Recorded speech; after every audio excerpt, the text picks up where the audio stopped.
Bueno, muy bien, vamos a ir a la primera nota del día.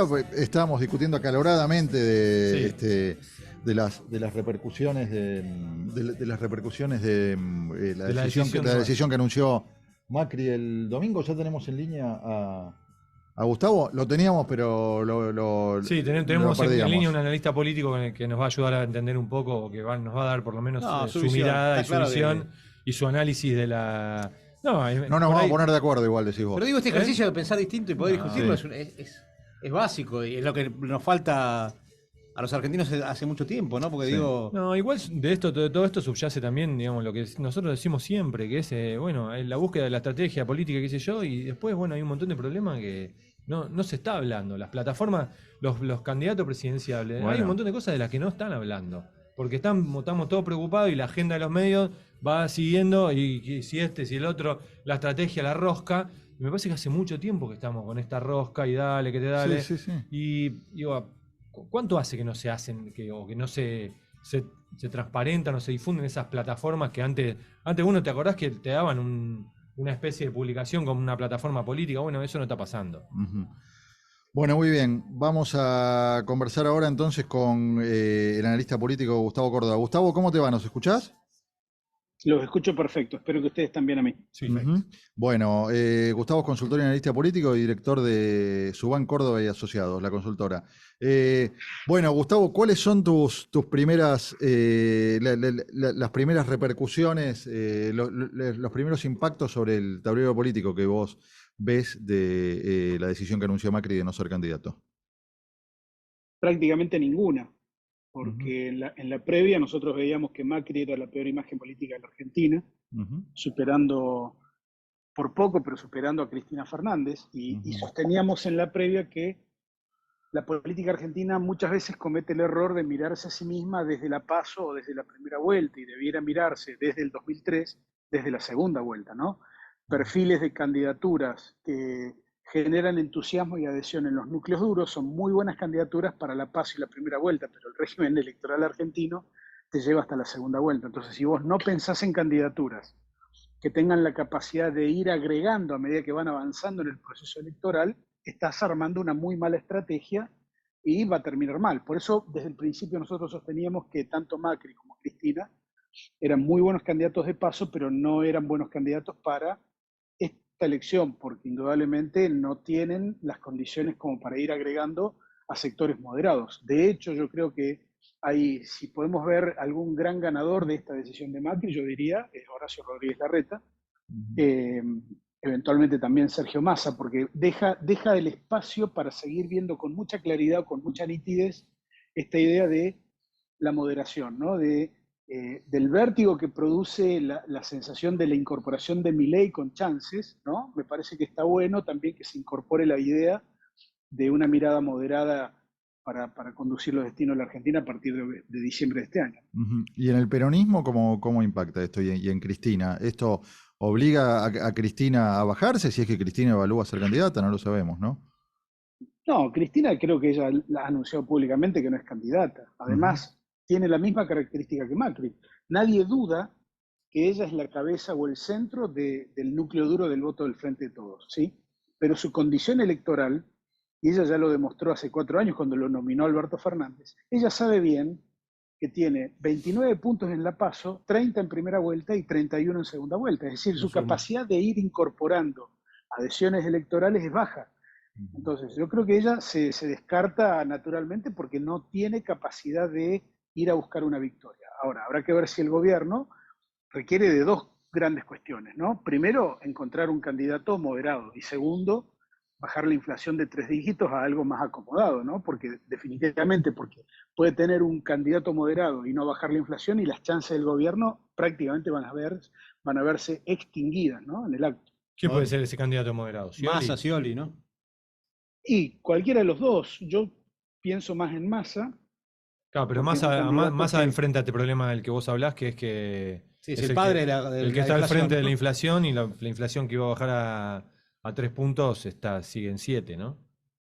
correcto, y en el caso de Scioli, él tiene que pagar el costo del tiempo que ha pasado y de su figura no ha tenido centralidad política este último tiempo, ¿no? Sí. Entonces, es un, es arrimarse a una situación con un contexto muy difícil para el oficialismo, toda vez que además tienen ellos una pelea en paralelo, ¿no? Digo, la pelea entre el kirchnerismo y Alberto Fernández es una pelea fuerte, grosa, digamos, no es una pelea que se pueda disimular fácilmente. Entonces, son cuestiones que ellos atraviesan que no tienen nada que ver con Macri, absolutamente nada que ver con Macri, ni con Cambiemos, ni con la coalición opositora, sino que son procesos internos que el gobierno nunca tuvo la oportunidad de saldarlos, ¿no? Desde el inicio se vio que era un gobierno de coalición que tuvo un éxito electoral, pero que nunca pudo conciliar hacia adentro las diferencias internas y traducirlas en una acción de gobierno concreta, ¿no? ¿Y cómo está medido ese temor en el electorado o esa parte? Porque, digo, de hecho, el gobierno, si supongamos que gana Cambiemos, ¿no? O Juntos por el Cambio, o como se llame, con Larreta, con Burrich, con quien sea, es un gobierno de coalición que también tiene como el desafío de resolver esas situaciones internas. Esa sensación de incertidumbre está medida, ¿cómo responde la gente hacia eso? No, en principio debo decirte dos cosas que son relevantes. La primera, que nosotros tenemos en los números que Larreta le gana con claridad la primaria a Patricia Bullrich. Ajá. Eso significa que es como una versión previsible de Juntos por el Cambio. Sí. Ahora, tampoco podemos obviar que se está cocinando en la Argentina una suerte de voto castigo all inclusive, ¿no? Claro. Digo, la presencia de Milei a nosotros nos está indicando que hay una enorme cantidad de argentinos y argentinas que ya no son, a ver, Milei ya no dejó de ser un fenómeno urbano o un fenómeno juvenil, es una cuestión transversal y aparentemente está sucediendo algo con él que la gente lo ha elegido como herramienta de castigo electoral, no como una herramienta de gobierno.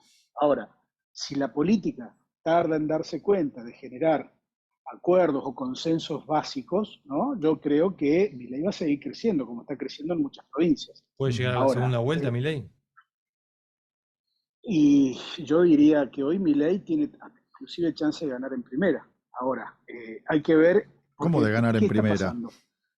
O sea, de sacar más votos que el que salga segundo, no de ser elegido presidente en la primera vuelta. La Constitución argentina establece dos mecanismos para las elecciones, ¿no? Sí. El primero es que un candidato logre sacar 45 puntos solo, sí, independientemente de lo que saquen los demás. Exacto. Esa hipótesis no la estamos viendo ni cerca. Bien. Ahora, la otra hipótesis, la hipótesis de un candidato que llegue a sacar 40 o más y una diferencia de 10 puntos respecto al segundo, es una hipótesis que hoy se puede trabajar, que es de baja probabilidad, pero que está presente en el escenario político argentino, toda vez que hay provincias en las cuales Milei mide 40 puntos. Sí, nos quedamos helados por lo que está diciendo. Sí. A ver, que Milei puede sacar 40 puntos y 10 de ventaja sobre el segundo.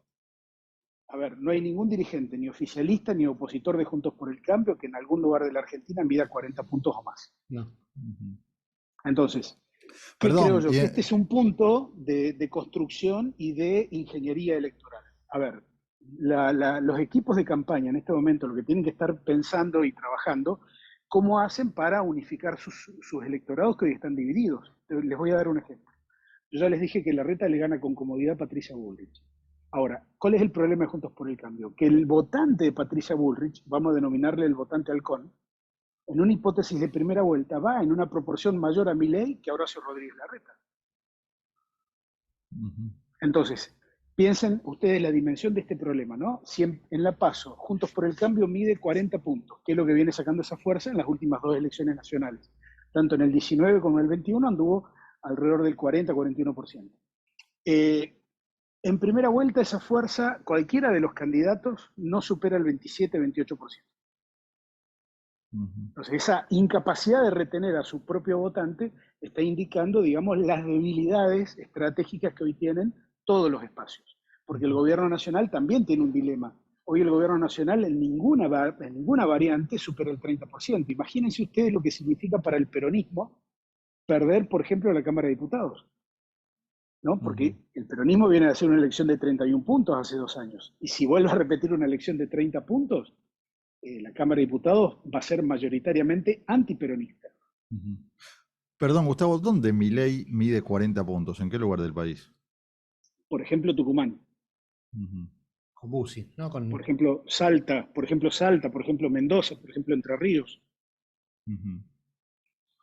Mendoza ya es una provincia un poco más, que tiene un poco más de incidencia, ¿no? En la elección general. Sí, en promedio Milei tiene 30 puntos casi en toda la Patagonia. Sí. En provincia de Buenos Aires, provincia de Córdoba y provincia de Santa Fe andará alrededor del 20-25%. Es decir, es un panorama Pero Gustavo, son complejo todas, para... hay muchas de esas provincias que desdoblan la elección, ¿no? Que se vota antes gobernador y presidente después. Eh, Eso claramente favorece esta candidatura a este porcentaje de Milei, ¿no? Y eso hace también que la política crea que lo de Milei es una moda. Sí. Y la verdad es que, digo, los comentarios que dicen, no, que no tiene estructura, que no tiene quien le cuide los votos, que no, que ya se va a caer, ¿no? Desde hace un año y medio estamos escuchando ya se va a caer y lo único que hace Milei es seguir creciendo. Pero no porque tenga él un, a ver, no es un fenómeno de acierto, sino que es un concierto de errores del resto de la política, Claro, ¿no? eso te iba a decir, es Sostengo más mérito de la política tradicional que del propio Milei. yo sostengo que la política argentina le hace la campaña gratis a Milei en este Claro. momento. Bueno, y está la versión Y de que acá en la está el provincia problema, ¿no? se la financia el propio gobierno, ¿no?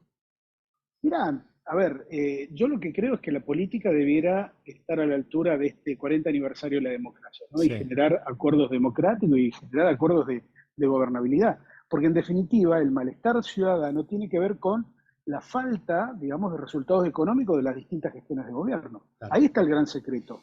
Digo, si el gobierno de Macri hubiese funcionado en materia económica, si el gobierno de Alberto Fernández hubiese funcionado en materia económica, Milei no tendría hoy más que 4 o 5 puntos de intención de voto.